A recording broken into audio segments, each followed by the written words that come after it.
on to an obituary or a death notice? That might seem kind of morbid, but it's bringing some families closer together. Janelle Walton shows us how around town.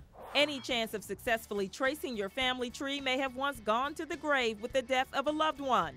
Genealogy expert Thomas Jordan says tracking down your family's ancestry can actually begin with an old funeral program or death notice. One of the obituaries lists the cemetery of a relative of mine where he was buried at.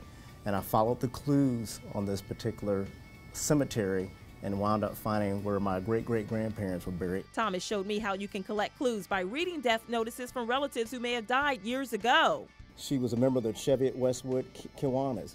There may be records of her participation in what she did in this Kiwanis Club. Thomas started searching for his relatives about 5 years ago. So far, he's been able to trace his lineage back to a relative born in 1790. How well the obituary is written can lead to a plethora of information.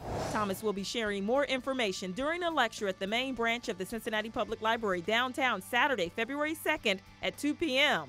How to pick apart a death notice or obituary lecture is free. There's snow in the forecast this weekend, so the last thing most of us are thinking about doing is taking a dip in the swimming pool. However, some of our friends are willing to take the plunge for charity. Organizers say over 650 people have registered to take the plunge to raise money for the Special Olympics. The trend has been the colder or snowier it is, the more participants we see. Registration is this Saturday from 9 a.m. to 11 a.m. at Joe's Crab Shack in Bellevue. Jumping in freezing water not your thing? Then head indoors to Cincinnati Playhouse in the Park. On stage now, Abigail 1702. It's the world premiere of the show that follows the Crucible's Abigail Williams from the Salem witch trials. The show runs through February 17th. For The List, I'm Janelle Walton.